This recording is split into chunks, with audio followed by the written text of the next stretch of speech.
आज हम यहाँ पर ये प्यारे प्यारे बच्चे नाटक के जरिए अपने आप बीती और अपनी और बच्चों पे जो बीती है उसको प्रस्तुत कर रहे हैं। इन बच्चों ने बहुत मेहनत किया है।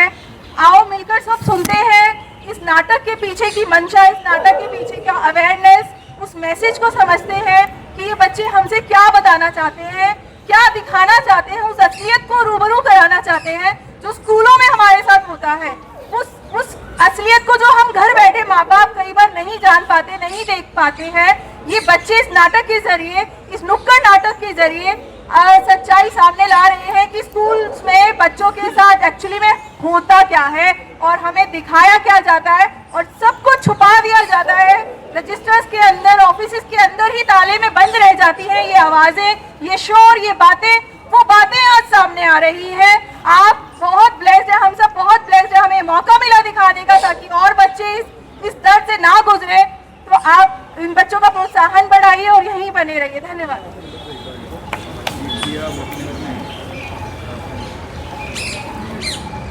अब हम दिखाएंगे कि कैसे आरती और आरती दोनों की ये रोजमर्रा जिंदगी, किसी खुशहाल जिंदगी में कैसे तबाही आने वाली थी किसी को क्या पता। ऐसे ही एक सुबह जब वो स्कूल जा रहे होते हैं। मामा, आपने हमारा लंच पैक कर दिया क्या? हाँ बेटा, मैंने डाल दिया बैग में, देखो चेक करो। अच्छा, और मम्मा आपको पता है मैंने ना हम दोनों के लिए फ्रूट्स भी काट के रख लिए हैं। वो मेरा प्यारा बच्चा तो हर समय मुझे सरप्राइज करता है। हाँ, अच्छा मम्मा वैन आगे चलते हैं। चलो चलो चलो। माँ बेटे दोनों का एक छोटा सा खुशहाल सा परिवार जो स्कूल में जाते थे, स्कूल से आते थे और अपने साथ में ही सारी खुशियाँ, सारे गम एक दूसरे के साथ बताते थे और रहते थे। उन्हें क्या पता कि स्कूल, बच्चा घर से ज़्यादा स्कूल में अपने ज़िंदगी बिताता है। 12 साल वो स्कूल में रहता है, बच्चों के साथ रहता है और माँ बाप इस क्षमता से, इस उम्मीद से भेजते हैं कि हमारा बच्चा कुछ पढ़ेगा, लिखेगा, हमसे ज़्यादा कुछ बड़ा करेगा। वो अपने भविष्य के बारे में सोचते हैं। उन्हें क्या पता कि स्कूल में उस बच्चे को क्या क्या बीतती है। उसी सुबह आरवी जब स्कूल में असेंबली के लिए लाइन में खड़ा हो रहा होता है। Come on kids, form a line, form a line. यार बे, लड़के, अबे इचड़े, क्या कर रहा है? तुझे तो मजा आ रहा होगा। अच्छी कहने सुन तो ले। अरे सुनना। क्या? इचड़े खड़ा होना। अच्छी कहने खड़ा होना। कैसे कर रहे हैं? Students, what is this behavior? ये लोग ना Shut up, आरवी। सारी दिक्कतें तुम्हें होती है, यहाँ पे कोई और कुछ नहीं कह रहा है। लाइन में लगाओ। Go to the classroom. जा।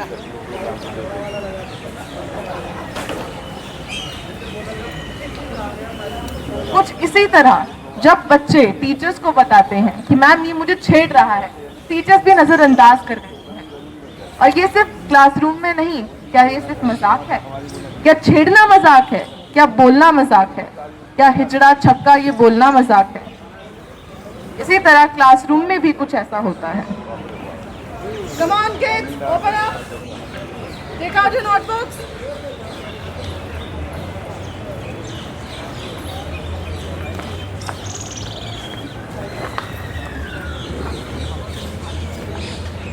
हर दिन आरवी को जब भी वो स्कूल बैग खोलता था, चाहे वो बुक्स निकालने के लिए हो या लंच के दौरान लंच के लिए, उसे मिलती थी चिट्स जिसपे लिखी हुई थी गालियाँ, जिसपे लिखे थे शब्द छक्का, हिजड़ा, के, लड़की। लव लेटर्स मिले कुछ नए? अपने नए नए नाम कैसे लग रहे हैं? ओए बताना सबको क्या लिखा है। एंजॉय कर रहा है नए नाम। तो बता। अरे बोल ही दे अब। बोल ना। बोल चिकने, नए नए नाम बता अपने। अरे क्या लिखा है ये तो बता। पढ़ दे। ला हम पढ़ लेते हैं, ला। ये शब्द, ये आवाजें सिर्फ कागज पे नहीं लिखी थी, उसके दिल पे लिखी जा रही। आपको क्यों लगता है कि ये बच्चे क्यों किसी को छक्का, हिजड़ा, मीठा बोल के मजाक करेंगे? वो उसका मनोबल तोड़ना चाहते हैं, उसको तोड़ना चाहते हैं, धीरे धीरे करके आरवी को अलग करना चाहते हैं। ये मजाक है। ओए सुनो सुनो, कोई इसके पास नहीं बैठेगा। जो इसके पास बैठेगा ना, इसके जैसे ही कहलाएगा। हाँ देख लो तुम। और इस तरह वही बच्चा अपनी ही क्लासरूम में अपने ही क्लासमेट से दूर हो जाता है, उसे अलग कर दिया जाता है कि तुम अलग चलते हो, तुम्हारी आवाज अलग है, तुम्हारा रंग अलग है, तुम्हारा ढंग अलग है। अरे तुम तो लड़कियों जैसा बोलते हो, अरे रे रे रे क्या कर दिया। अब वो बच्चा किससे क्या कहे। और आपको क्या लगता है ये अभी भी मजाक है? उसी वक्त छुट्टी के दौरान आरवी कॉरिडोर से वापस घर जा रहा होता है।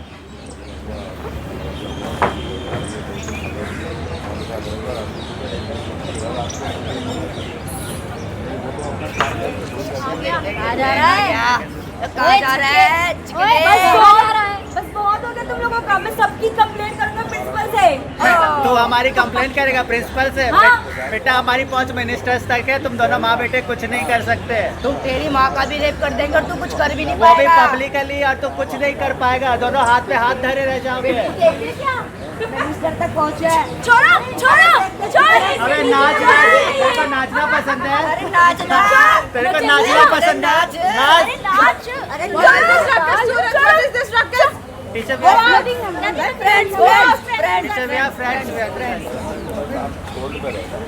तेरी माँ का पब्लिकली रेप करेंगे हम, क्या कर लेगा तब तू? ये शब्द मजाक है क्या? यही सिखाया जाता है? अब किसको दोष देंगे आप कि बच्चे तो बच्चे हैं, वो तो बोलेंगे। कहाँ से सीख रही हैं ये सब हम? और हम कहाँ से बोल रहे हैं कि ये शब्द रेप इतना कैजुअली बोल देते हैं लोग। तेरी माँ का रेप होगा तो क्या करेगा? हमारी पहुंच तो मिनिस्टर से क्या, प्रिंसिपल तो हमारी तरफ। ऐसा नहीं है कि बच्चों में हिम्मत नहीं होती, वो बोलते नहीं है, उन्हें बोलना देते नहीं, उन्हें डरा दिया जाता है, धमका दिया जाता है। कोई भी बच्चा ये सुन के सहम जाता है, उनको भी लगता है कि अगर मैंने कुछ करा तो मेरी फैमिली बर्बाद है। उसी दिन जब आरवी वापस घर जाता है तो आरती को दिखता है कि मेरा बेटा सहमा हुआ है, चुप है, खाना नहीं खा रहा है। तो वो पूछती है कि बेटा क्या हुआ? क्या हुआ बेटा? सब ठीक है? क्या तू उदास सा क्यों दिख रहा है? स्कूल कैसे रहा? सच बोल रहा है? ओए ज्यादा स्मार्ट मत बन, वरना पब्लिकली तेरी माँ का भी रेप कर देंगे और तू कुछ नहीं कर पाएगा। याद है ना मिनिस्टर तक पहुँच है हमारी। दोनों माँ बेटे हाथ पे हाथ धरे रह जाओगे। और प्रिंसिपल हमारी तरफ है। ज्यादा स्मार्ट बनने की कोशिश मत करियो। जहाँ पर वो बच्चा अपनी माँ से हर बात बताता था, हर परेशानी बताता था, जब वो सबसे परेशान था उस टाइम बताते वक्त विक्की की उन लड़कों की वो बातें उसके दिमाग में गूंजती हैं, वो कुछ नहीं बोल पाता है। नहीं मामा, सब ठीक है, मैं संभाल लूंगा। I am a strong boy मामा, मैं सब संभाल लूंगा, सब ठीक है। पक्का? हाँ तेरा बच्चा सच बोल रहा है ना? हाँ मामा, I am a strong boy. You are strong. I know you. You are very strong. I am strong boy मामा। किस तरह से उस 16 साल के बच्चे पे बीत रही हो।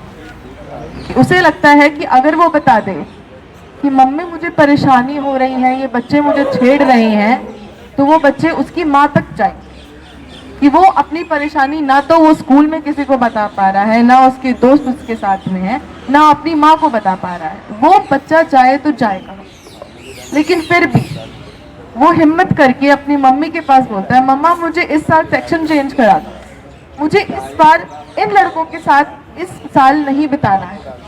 आरती पूछती है, बेटा ऐसा क्या हुआ, तुम्हें इस सेक्शन में क्यों नहीं रहना है? तो वो बोलता है, मम्मा ये लड़के गलत हरकत करते हैं, कंप्यूटर वॉशरूम्स में, कंप्यूटर क्लासरूम्स में पॉर्न देखते हैं, मास्टरबेट करते हैं, वॉशरूम्स में छेड़ाछाड़ी करते हैं, बोलते हैं कि मर्दानगी तो यही है, मेरे को फोर्स करते हैं, मैं मना करता हूँ तो मुझे छक्का, खिचड़ा, गे, लड़की बुलाते हैं, तंग करते हैं। मम्मा मुझे पढ़ना है, मेरी 10th है, मुझे बाहर जाना है, मुझे नहीं रहना है इनके साथ में, आप प्लीज मेरा सेक्शन चेंज करा दो। आरती जो उसी स्कूल में टीचर थी, ये सब सुन के हैरान हो जाती कि अरे हमारे स्कूल में ये हो क्या रहा। तो वो ये कंप्लेन लेके कहती है कि बेटा तू चिंता मत कर, मैं प्रिंसिपल के पास जाऊंगी, वो तो समझेंगी कि हमारे स्कूल में ऐसे ऐसे बच्चे हैं, वो ये सब कर रही हैं, उन्हें समझाया जाएगा, तो चिंता मत कर, मैं कंप्लेन करूंगी। तो वो अगले ही दिन प्रिंसिपल के ऑफिस चली जाती है, लड़कों का नाम लेकर और ये उम्मीद लेकर कि कोई तो सुनेगा।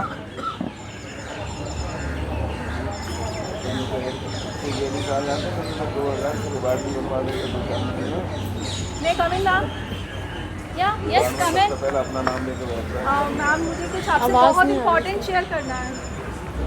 यस मैम हमारे स्कूल में बहुत कुछ गलत हो रहा है, बहुत सारे बच्चे बहुत ऐसी गलत हरकतें कर रहे हैं, मुझे उस बारे में आपको इन्फॉर्म करना है ma'am. There is Stop. Something very wrong happening in our school. Aunty wait, are you serious? What are you talking about? Do you know what are you talking? Yeah ma'am, I know they are like doing abusive thing in the school. Is it in our school? Yes, my son has told me. He is also a student of the school ma'am. Are you sure this is our school? Yes ma'am. Okay. Please take an action. I really want इन बच्चों पे action हो ताकि इन चीज़ों को बढ़ावा ना मिले ma'am please. ठीक है आरती, तुम एक काम करो, मुझे उन सब के नाम लिख के दे दो एंड हम इन्वेस्टिगेट करते हैं फिर। इन्वेस्टिगेट मैम, मैं आपको बता रही हूँ, मैं भी तो टीचर हूँ, यहाँ पे स्टाफ हूँ, मैं आपको बता रही हूँ, आप मेरी बात पे विश्वास कीजिए। आरती, मुझे लगता है कि तुम्हें स्कूल के बारे में थोड़ा सोचो। You should look into the interest of school because you are also a teacher here.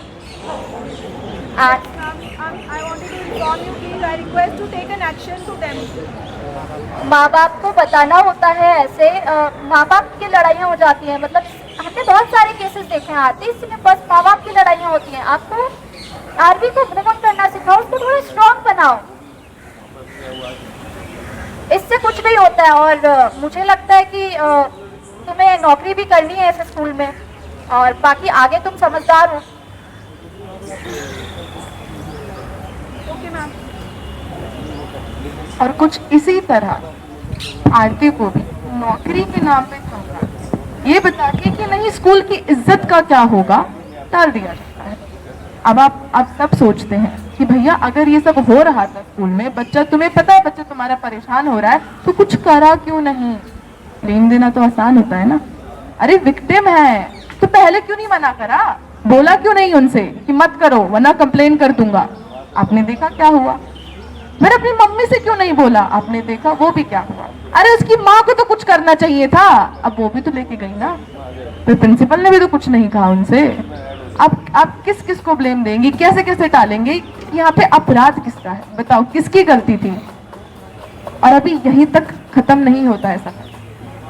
कुछ दिनों बाद आरवी एग्जाम के टाइम के बाद छुट्टी के टाइम वॉशरूम जा रहा होता है, इस बात से बिल्कुल बेखबर कि वो सभी लड़के उसी वॉशरूम में उसका पहले से इंतजार कर रहे हैं।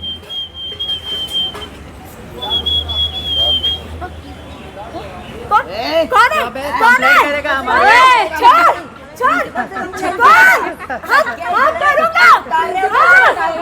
हम गलत काम करते हैं, सेक्शन चेंज करेगा।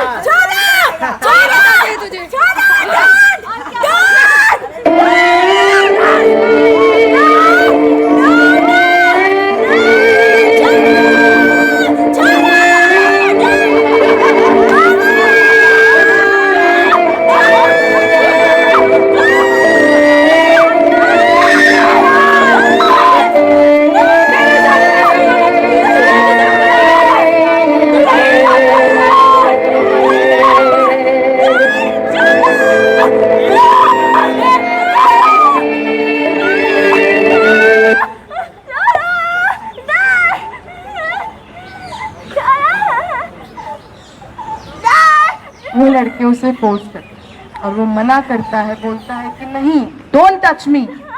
और उसकी आवाज़ कोई नहीं सुन रहा होता है उस वक्त। वो उसके कपड़े उतार देते हैं, उसे फोर्स करते हैं, उसके ऊपर मास्टरबेट करते हैं, उसका रेप करते हैं, उसे छेड़ते हैं और ना जाने क्या क्या करते हैं उसके साथ। और फिर उसके कपड़े वहीं फेंक कर उसे वहीं पड़ा छोड़ देते। ना जाने वो बच्चा क्या हिम्मत करके वहाँ से उठा होगा, वो कपड़े पहने होंगे और वहाँ से उठकर वापस घर गया हो। इसमें किसका गलती था? ये भी एक मजाक। अरे वॉशरूम में कोई है क्या? बाहर आ जाओ। ये भी एक मजाक है, हर चीज एक मजाक है। अरे वो तो बच्चे हैं, उनमें क्या समझ, गलती कर बैठे हैं। जब तुम अपराध को गलती का नाम दोगे, अपराधी को बच्चों का नाम दोगे, तभी ऐसी जिंदगी कैसे चलेगी? अरे ये तो लड़का है, इसे तो मजा आया होगा। अरे क्यों, लड़की होती है तब तो तुम्हें कपड़े दिखते हैं। अपराध अपराध है, बच्चों को बच्चों की तरह देखो। ये तो के था, वो तो काला था, दूसरी कास्ट का था, अरे ये तो दूसरे रिलीजन का है। और किस तरह से इग्नोर करोगे और क्या क्या बोलोगे, कब तक वेट करोगे कि तुम पर बात आए? आज आरवी है, किंतन है, मिहिर है, कल को तुम्हारा भाई होगा, तुम्हारी बहन होगी, तुम्हारा खुद का बच्चा होगा, तुम्हारा पड़ोसी होगा, तब क्या करोगे? आज तो तुम नहीं सुनोगे, कल तुम्हारी कौन सुनेगा फिर? अब वो बच्चा किसको क्या बताए, उसे खुद नहीं पता है कि उसके बॉडी में क्या चल रहा है, उसके दिमाग में क्या चल रहा है। वो सहम गया। आरती देखती है कि उसका बेटा दूर चला जाता है, उसकी मुस्कुराहट खो गई है, ना तो वो खाना खा रहा था, ना वो कुछ बोल रहा था, चुप हो गया था वो। और ये चुप्पी आरती से नहीं सही जाती, लेकिन आरवी कुछ बता भी नहीं पा रहा था।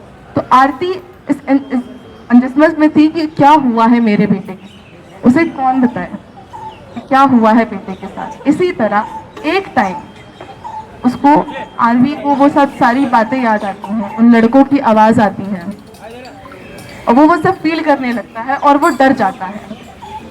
और उस टाइम आरती आती है तो उसे पता नहीं चलता कि उसका बेटा क्यों डरा हुआ है, ऐसा क्या हुआ है कि उसका बेटा उसी से मना कर रहा है कि मम्मा don't touch me, no don't touch me. ये सब देखकर आरती डर जाती है, उसे नहीं पता वो क्या करे, क्या हो रहा है उसके बेटे के साथ, उसे कौन बताए। वो जाती है फिजिशियन के पास, जाती है कि डॉक्टर बताओ क्या हुआ, इसे ये सब हो रहा है, क्या बीमारी हुई है इसे, आप कुछ भी ले लो, पैसा ले लो, सब कुछ ले लो, बट मेरे बेटे को ठीक कर दो। वो बोलते हैं कि ये हमारा केस नहीं है, साइकाइट्रिस्ट को दिखाओ। वो फिर फरीदाबाद की चुनिंदा हॉस्पिटलों में जाती है, थेरेपिस्ट में जाती है, लेकिन वहाँ पे भी सवाल का आंसर नहीं मिलता है। तो फिर फाइनली दिल्ली में जाके एक डॉक्टर के पास जाती हैं, साइकोलॉजिस्ट के पास जाती हैं, जो बताती हैं कि जो आरवी को आते थे वो थे पैनिक अटैक्स। उसे वो सारी बातें याद आती थी, वो आवाज़ें याद आती थी और उससे वो फील होता था सब कुछ जो उसके साथ हुआ था। धीरे धीरे करके थेरेपी के थ्रू, दवाइयों के थ्रू वो ठीक होने लगा। वो अपनी मम्मी को बताता है कि मम्मा मेरे साथ ये हुआ था। वो रोते रोते हुए बताता है, वो थेरेपिस्ट से बताता है और आरती की दुनिया पलट जाती है कि वो बेटा जो 9 महीने मैंने अपनी कोख में रखा, वो बेटा जो मैंने नाजों से पाला है, जिसको मैंने बचपन से देखा है, उसके साथ इतनी बुरी चीज करी किसी ने, कि किसी उन लड़कों की इतनी हिम्मत हो गई कि वो उस बेटे के साथ ये सब कर दिया। और आरती अपनी हिम्मत लेकिन तोड़ती नहीं है, वो तब भी अपनी बेटे की हिम्मत मिसाल बन के खड़ी रहती है। वो डॉक्टरों के पास जाती है, इलाज कराती है, वो उसके साथ खड़ी रहती है। तो वो एक दिन पूछते हैं कि बेटा मैं क्या करूं कि तू ठीक हो जाए। मेरा बेटा, मुझे पता है तू बहुत परेशान है, मैं तेरे को ऐसे नहीं देख सकती। मम्मा ऐसा क्या करेगी तो ठीक हो जाए, प्लीज मुझे मेरा बेटा वापस चाहिए, मुझे तो बिल्कुल ठीक चाहिए। मम्मा क्या करे तेरे लिए, प्लीज बता मेरा बच्चा, तू क्या चाहता है? मम्मा मैं चाहता हूँ उन सब लड़कों को सजा मिले। मम्मा मैं चाहता हूँ उन सबको सजा मिले। मुझे पढ़ना है मम्मा, मेरे एग्जाम्स आ रहे हैं और मैं इसके लिए बहुत तैयार हूँ। मैं बहुत कॉन्फिडेंट हूँ, मैं कर लूँगा। मैं अपनी 10th करना चाहता हूँ मामा। नहीं, हम ये स्कूल छोड़ते हैं, मुझे नहीं पढ़ाना अपने बच्चे को इस स्कूल में, इतने गंदे स्कूल में। इस जगह पे सिर्फ चलते हैं बेटा, मैं भी यहाँ से जॉब छोड़ती हूँ, तू भी चल। हम नहीं रहेंगे यहाँ पर, इन्होंने हमारे साथ जो किया हम नहीं रहेंगे बेटा। नहीं मामा, हमेशा विक्टिम ही क्यों जाएगा, हमेशा विक्टिम ही क्यों छोड़ेगा सब कुछ। मैं चाहता हूँ कि वो उन्हें सजा मिले, उन्होंने मेरे साथ गलत किया है, वो गलत है, मैं नहीं छोड़ना चाहता। मैंने अपने एग्जाम के लिए तैयारी करी है मामा, मैं चाहता हूँ मैं वो सब दूँ, मैं लिखूँ, मैंने सब पढ़ा है और मैं अपनी 10th करना चाहता हूँ। मैं चाहता हूँ मैं उन्हें सजा दूँ, मैं नहीं जाना चाहता, मैं नहीं जाना चाहता। ठीक है, तू सारी बातें बेटा, मम्मा तेरा साथ खड़ी है और मम्मा तेरा साथ देगी। तू एक काम कर, कागज ले, पेंसिल ले, जो तेरे साथ हुआ, जिसने तेरे साथ जो किया, सबके नाम ले। तू क्या चाहता है वो लिख। मैं सेम चीज प्रिंसिपल को बोलूंगी और हम अपने लिए न्याय लेंगे मिलके। बेटा मम्मा तेरे साथ है। हाँ मामा, हम न्याय लेंगे, हम भागेंगे नहीं। और इसी तरह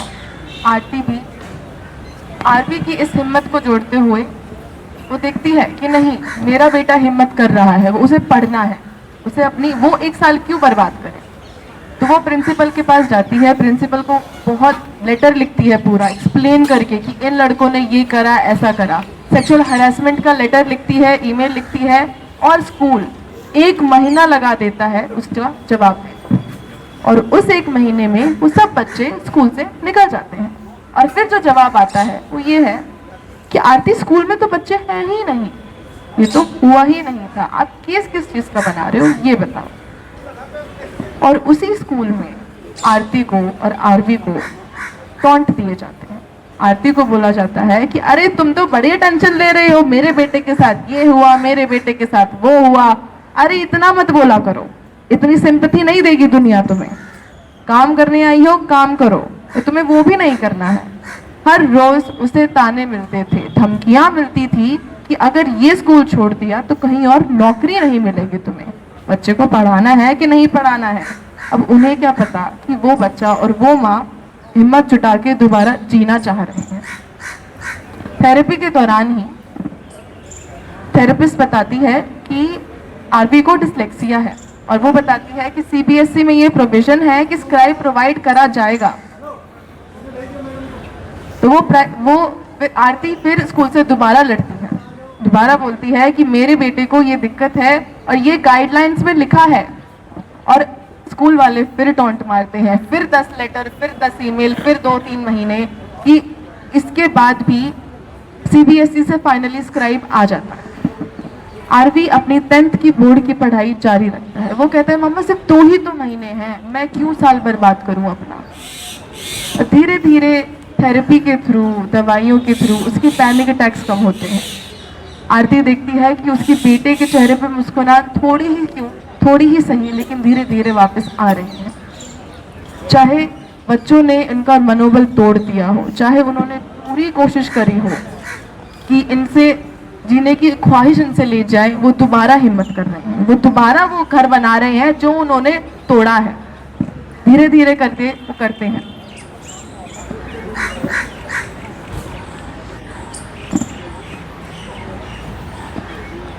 मैम आज एग्ज़ाम है ना।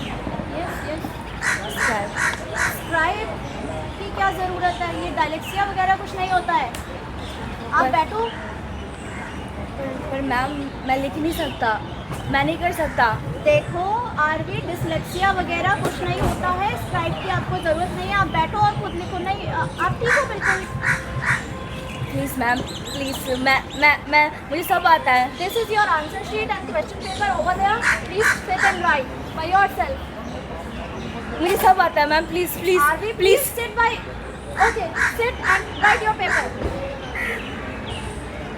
जहाँ पर सीबीएसई ने खुद उसको स्क्राइब दिया था, वहाँ स्कूल मना कर दिया।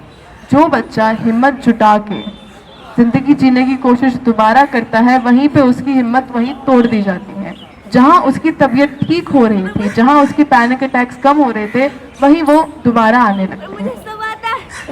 16 फरवरी को पहला एग्जाम देने के जिस जोश से वो गया था, उसी तरह से उसे ऐसा तोड़ दिया जाता है कि उसकी तबीयत दोबारा खराब होने लग जाती है। पर मुझे सब आता है, मुझे सब आता है। और इसमें आरती भी स्कूल वालों से अलग ही लड़ रही थी, जो अपने बेटे की इंसाफ के लिए बोल रही थी कि मैम प्लीज आप करिए, कुछ करिए, एक्शन लीजिए। वो कहते स्कूल वालों ने कुछ नहीं सुना।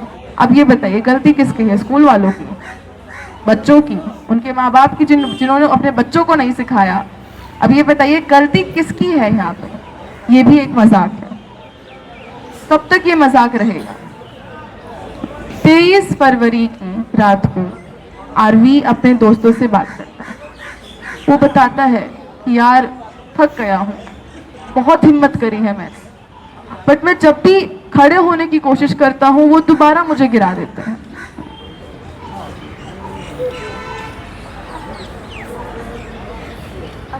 अब मुझे नहीं पता चल रहा कि मैं क्या करूं। उन लोगों ने मेरी ज़िंदगी बर्बाद कर दी। मेरा क्या होगा, मेरा फ्यूचर, मेरी मामा, उनका क्या होगा? मुझे कुछ समझ नहीं आ रहा कि अब मैं क्या करूं।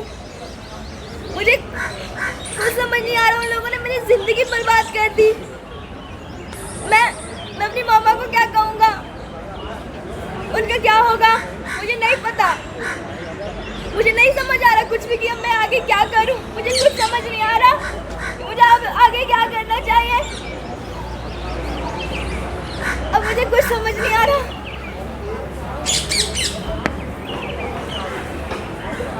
वो लेकिन फिर भी हिम्मत करता है, अपनी मम्मा को वैसे ही दिखाता है कि मम्मा मैं तो बहुत स्ट्रांग हूँ, मैं तो कर लूँगा, मैं संभाल रहा हूँ ना, मैं संभाल लूँगा। बट हम ये भूल जाते हैं कि वो भी बच्चा है, 16 साल का बच्चा है, क्या क्या सहेगा, कहाँ कहाँ जाएगा। उसने तो पूरी कोशिश करी ना, वो हिम्मत जुटा रहा था, वो स्ट्रांग है और वो दिखा रहा था। अब वो अलग बात है कि कोई सुनना नहीं चाह रहा था। 24 की सुबह आरती अपने स्कूल जाती है, वापस आती है, फिर बोलती है कि आरती तुम्हारी छुट्टी है आज, मेरे साथ चलोगे? उनके फादर, आरती के फादर जो थे वो डायलिसिस पेशेंट थे, उनकी मेडिसिन टाइम पे होना बहुत ज़रूरी था। क्योंकि आरती सिंगल मदर है, उन्हें अपने घर वालों का, अपने मॉम डैड का और आरती का दोनों का ध्यान रखना था। तो वो बोलती हैं कि बेटा मैं सिर्फ 3 घंटे में वापस आ जाऊँ, तू अपना ख्याल रख, तेरे को चलना है तो बता दे मुझे। अच्छा बेटा सुनो, मैं जब जाके आ रही हूँ, पापा को दवाई देना है, तुम ठीक से रहना। हाँ चलो साथ में चलना। तो नहीं मामा, आपको तो पता है मुझे यहाँ पे कितना अच्छा लगता है। मैं बड़ा बच्चा हूँ, मैं संभाल लूँगा सब कुछ। पक्का देख ले, मुझे थोड़ा सा लेट भी हो गया तो ध्यान रखियो। फिर खाना खा रही हूँ, मैंने खाना बना के रखा हुआ है प्लीज। हाँ मैं सब अपने दवाई भी टाइम से लेना। हाँ पक्का, मैं सब कुछ संभाल लूँगा मामा। अरे ठीक है, मैं आती हूँ फिर फटाफट से, पापा भी वेट कर रहे हैं। ओके ठीक है मामा, आप अपना ध्यान रखना मामा। सुनो मामा, आप अपना ध्यान रखना प्लीज़। हाँ चिंता मत कर, तो ठीक से रही हो, मैं बिल्कुल ठीक हो जा, आराम से। हाँ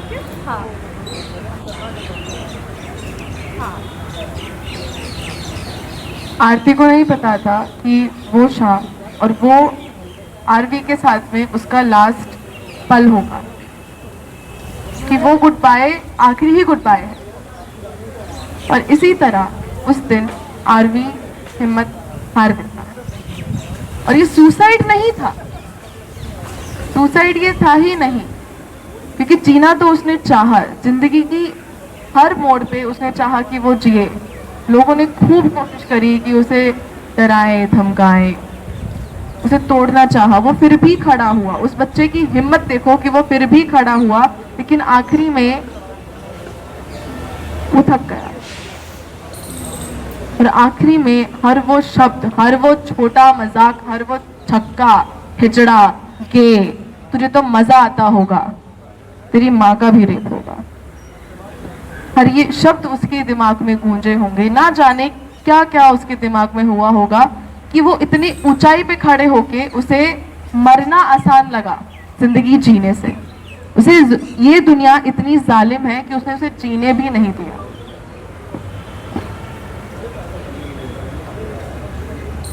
याद है नहीं जुड़ाए, तू ध्यान रखियो, कुछ कर नहीं पाएगा, स्मार्ट मत बनियो। तेरी माँ का पब्लिकली रेप करेंगे। मिनिस्टर्स तक पहुँच है हमारी। और तेरे जैसे के साथ ऐसा ही होना चाहिए। जड़े छक्के,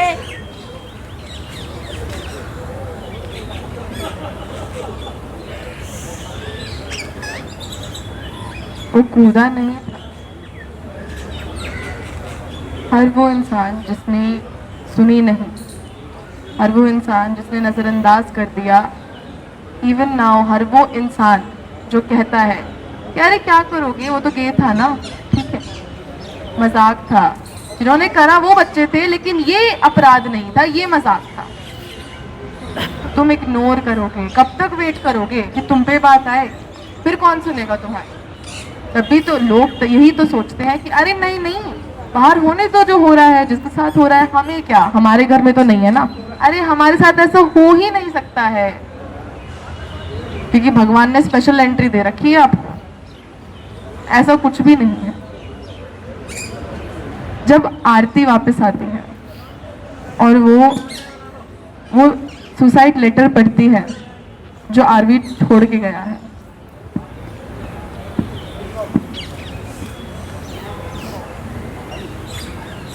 माइक दे दो।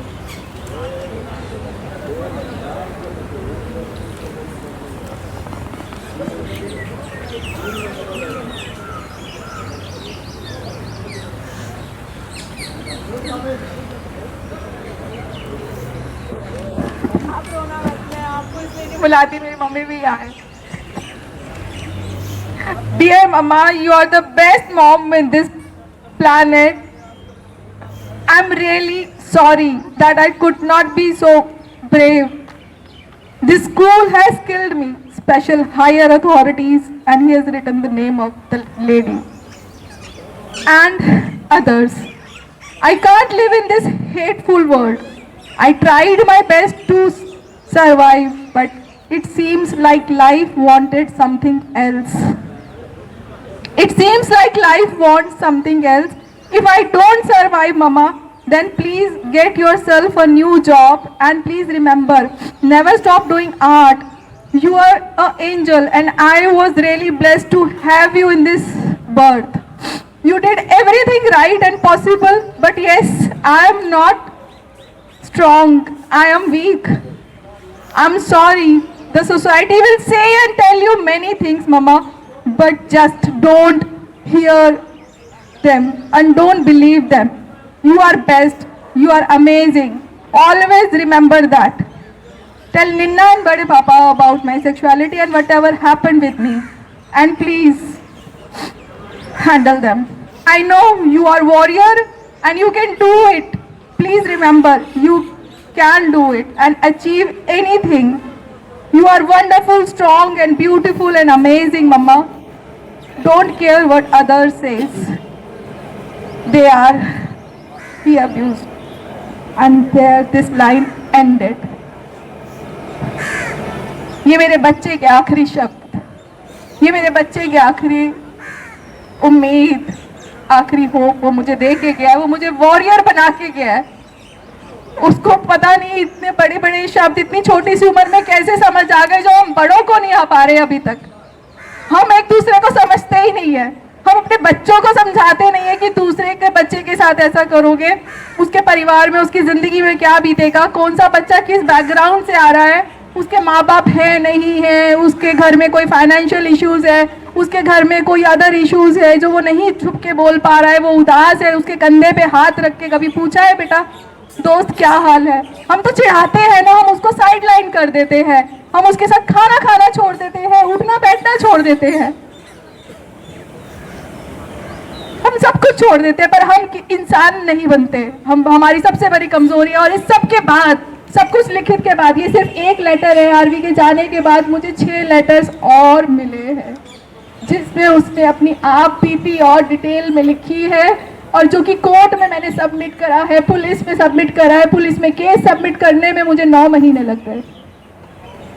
9 महीने में चार्जशीट फाइल होता है, बहुत कुछ स्ट्रगल होता है इस माँ को। Women and child welfare association, हमें अनिल विज, ना जाने कहाँ कहाँ के धक्के खाने पड़ते हैं। DGP Haryana, home minister Rajiv ji, मैं किस किस के नाम बताऊं। मैंने उनके दरवाजे खटखटाए कि प्लीज मेरे बच्चे को न्याय दो। आज ये माँ थोड़ी सी पढ़ी लिखी थी तो जा पाई उन दरवाजों तक। उन माँ का क्या, उन बच्चों का क्या जो केस दबे हुए हैं, जो मर जाते हैं, उनके माँ बाप भी मर जाते हैं इस न्याय के इंतजार में। अब और किस चीज का इंतजार कर रहे हैं हम? क्यों मेरे बच्चे को न्याय नहीं दे रहे? 3 साल हो गए मुझे मेरे बच्चे का न्याय मांगते हुए। उस बाप को 1 साल हो गया उसका बच्चा खोए हुए, वो भी स्कूल का मैटर था। कहाँ है हम? क्यों सो रहे हैं? क्यों इस न्याय में देरी है?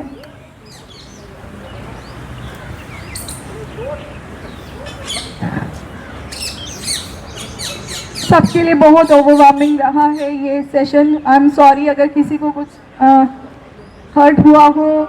हमारा सिर्फ और सिर्फ आज यहाँ आने का, गैदर होने का पर्पस अवेयरनेस फैलाना, और ये कहानी किसी और माँ बाप की कहानी ना हो, इस होप में आज हम खड़े हैं। और हमें हमारे बच्चों के लिए न्याय चाहिए है। ये लाइन बढ़नी नहीं चाहिए, घटनी चाहिए।